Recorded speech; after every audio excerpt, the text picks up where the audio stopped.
भगवान दास वर्मा 1907 से 1962 बॉलीवुड फिल्म निर्माता और निर्देशक थे। वह उन 6 भाइयों में से एक थे जो वर्मा फिल्म्स के संस्थापक साझेदार थे, जो मुख्य रूप से हिंदी भाषा की फिल्मों के निर्माण और वितरण में शामिल कंपनी थी। 1950 के दशक के मध्य में वर्मा फिल्म्स बैनर से सेवानिवृत्त होने के बाद भगवान दास ने 2 संबद्ध कंपनियों वर्मा पिक्चर्स और वीपी प्रोडक्शंस के साथ अपनी फिल्म निर्माण और वितरण गतिविधियां जारी रखीं। 1954 में भगवान दास ने अभिनेत्री पूर्णिमा से शादी की, जिन्होंने वर्मा फिल्म्स द्वारा निर्मित अधिकांश फिल्मों में अभिनय किया। पूर्णिमा की यह दूसरी शादी थी। फिल्मी दुनिया में भगवान दादा के नाम से मशहूर, जिनका असली नाम भगवान अभाजी पल्लू था, उनका व्यक्तित्व जिंदादिल था, जिससे वह जहां भी होते माहौल खुशनुमा हो जाता था। उन्होंने हंसाने की कला को अपने अभिनय में बखूबी बिखेरा। उनका स्टाइल आज भी उनके प्रशंसकों की यादों में ताजा है। भगवान दादा का जन्म 1913 में मुंबई के एक मध्यम वर्गीय परिवार में हुआ था। उनके पिता एक फैक्ट्री में काम करते थे।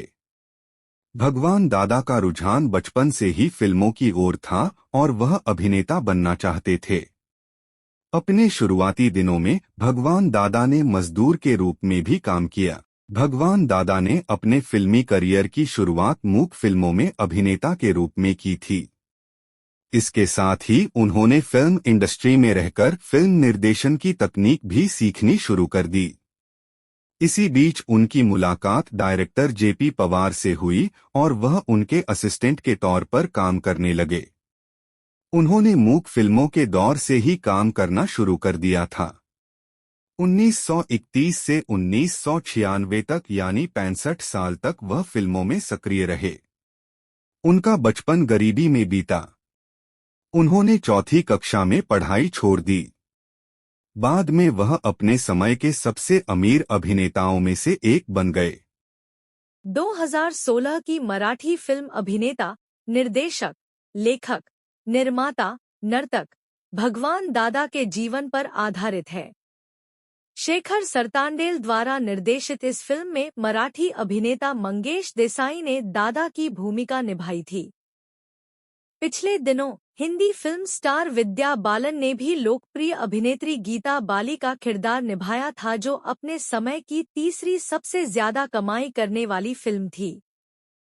पहले स्थान पर राज कपूर की आवारा और दूसरे स्थान पर गुरुदत्त की फिल्म रही।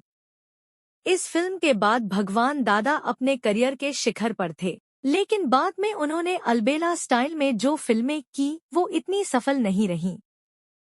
एक समय था जब भगवान दादा के पास जुहू बीच के सामने 25 कमरों का बंगला था। उनके पास 7 कारें थी। सप्ताह के हर दिन वह एक नई कार में यात्रा करते थे।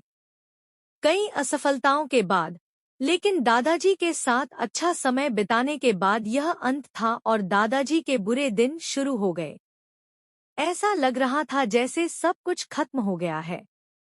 दादा ने घर-बार सब कुछ बेच दिया और 2 कमरे की झोंपड़ी में रहने लगे और वहीं उनकी मृत्यु हो गई। हिंदी सिनेमा के सुपरस्टार अमिताभ बच्चन के डांस स्टाइल के लाखों दीवाने हैं, लेकिन सुपरस्टार अमिताभ बच्चन खुद उनके दीवाने थे और उन्होंने उनके डांस स्टाइल को अपनाया था।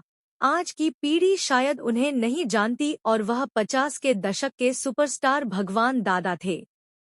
गोविंदा और मितान समेत कई सितारों के डांस में भगवान दादा का बड़ा प्रभाव है।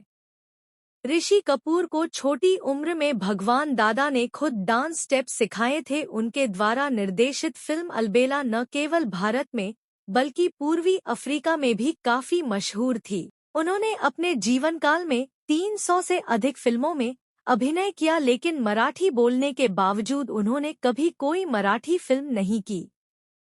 उन्हें शेवरले कारों का इतना शौक था कि उन्होंने शेवरले नाम की फिल्म में ही काम किया था। भगवान दादा ने दोस्त और संगीतकार सी रामचंद्र को फिल्मों में मौका दिया, जिन्होंने 100 से ज्यादा फिल्में की। भगवान दादा शराब पीने के इतने शौकीन थे कि एक दोस्त ने चुटकी लेते हुए कहा कि अगर वे शराब की खाली बोतलें बेचते हैं तो वे शराब पी सकते हैं। बांद्रा में एक बंगला खरीदे।